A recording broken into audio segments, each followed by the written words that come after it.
ॐ नमो मित्रस्य वरुणश्च चक्षुषे महोदेवाय सद्भृतं सपर्यता दूरे दृशे देवजायत केतवे दिवस्पुत्राय सूर्याय संशत सा मा सत्योक्तिः परिपातु विश्वतो द्यावा च यत्र ततननानि च विश्वमन्ययन विशते यदे जति विश्वामापो विश्वाहोदेति सूर्यः निते अदेवः प्रदिवो निवासते यदेतसोभिः परितैरधर्यसि प्राचीन्यमन्यदनुवर्तते रज उदन्येन ज्योतिषा यासि सूर्या येन सूर्या ज्योतिषा बाधसे तमो गच्छ विश्वमुदीय श्रीभानुना तेनास्मद्विश्वा मुनिरामनाहुति मपामेवामपादुष्वप्नसुवा विश्वस्य हि प्रेषितो रक्षसि व्रतमहेलयन्नुच्छरसि स्वधा अनु यदद्यत्वा शूर्पा ब्रवामहे तं नो देवा अनुमंसैरतक्रतुम् तन्नो द्यावा पृथिवी तन्न आपः इन्द्रः शृण्वन्तु मरुतोऽहं वचः मासूने भाम सूर्यस्य संदृशि भद्रम् जीवन्तो जरणामसीमहि विश्वाहा त्वा सुमनसः सुचक्षुषः प्रजावन्तो अनमेव अनागसः उद्यन्तं त्वा मित्रमहो दिवे दिवे जोग्जीवाः प्रतिपश्येम सूर्य महिर्ज्योतिर्बिभ्रतं त्वा विचक्षण भास्वन्तं चक्षुषे चक्षुषे मयः आरोहन्तं बृहतः पाजसस्परि वयं जीवाः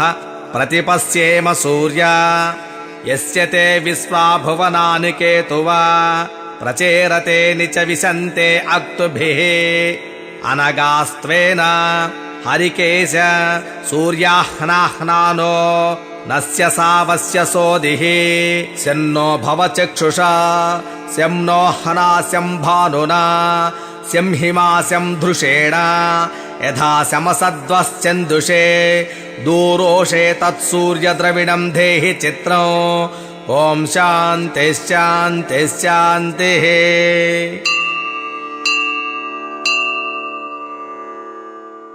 ॐ गणानां त्वा गणपतिगुं हवामहे कविं कवीनामुपमस्रवस्तमो ज्येष्ठराजं ब्रह्मणां ब्रह्मणस्पत आनशृण्वन्नोतिभिः सेदसादनो श्रीमहागणाधिपतये नमः। अथ सूर्योपनिषत्। ॐ भद्रं कर्णेभिः शृणुयाम देवाः भद्रं पश्येमाक्षभिर्यजत्राः स्थिरैरङ्गैस्तुवागंसस्तनूभिः व्यसेम देवहितं यदायुः स्वस्ति न इन्द्रो वृत्रस्रवाः स्वस्ति नः पूषा विश्ववेदाः स्वस्ति नस्तार्क्ष्यो अरिष्टनेमिः स्वस्ति नो बृहस्पतिर्ददातु। ॐ शान्तिः शान्तिः शान्तिः। ॐ अध सूर्य अधर्वाङ्गिरसं व्याख्यास्यामः ब्रह्मा ऋषिः गायत्रे छन्दः आदित्यो देवता हंसः सोऽहमग्निनारायणयुक्तं बीजं रुल्लेखा शक्तिः वियदाति सर्गसंयुक्तं कीलकं चतुर्विधपुरुषार्थसिद्ध्यर्थे विनियोगः षट्स्वरारूढेन बीजेन षडङ्गरक्ताम्बुजसंस्थितौ सप्तास्वरधिनं हिरण्यवर्णां चतुर्भुजौ पद्मद्वयाभयवरदहस्तं कालचक्रं प्रणेतारौ श्रीसूर्यनारायण य एवं वेद स वै ब्राह्मणः। ॐ भूर्भुवः स्वः तत्सवितुर्वरेण्यं भर्गो देवस्य धीमहि धियो यो नः प्रचोदयात् सूर्य आत्मा जगतस्तष्टुषश्च सूर्याद्वै खल्विमानि भूतानि जायन्ते सूर्याद्यज्ञः पर्जन्यो नामात्मा नमस्ते आदित्य त्वमेव प्रत्यक्षं कर्म कर्तासि त्वमेव प्रत्यक्षं ब्रह्मासि त्वमेवं प्रत्यक्षं विष्णुरसि त्वमेवं प्रत्यक्षं रुद्रोऽसि त्वमेव प्रत्यक्षं मृगसि त्वमेव प्रत्यक्षं यजुरसि त्वमेव प्रत्यक्षं सामासि त्वमेव प्रत्यक्षमधर्वासि त्वमेव सर्वं छन्दोसि आदित्याद्वायुर्जायते आदित्या भूमिर्जायते आदित्यादापो जायन्ते आदित्या ज्योतिर्जायते आदित्याद्व्योमदिशो जायन्ते आदित्याद्देवा जायन्ते आदित्याद्वेदा जायन्ते आदित्यो वा एष एतन्मण्डलं तपति असावादित्यो ब्रह्म आदित्योऽन्तःकरणमनो बुद्धिः चित्ताहङ्काराः आदित्यो व्यासः समानो दासोपानः प्राणः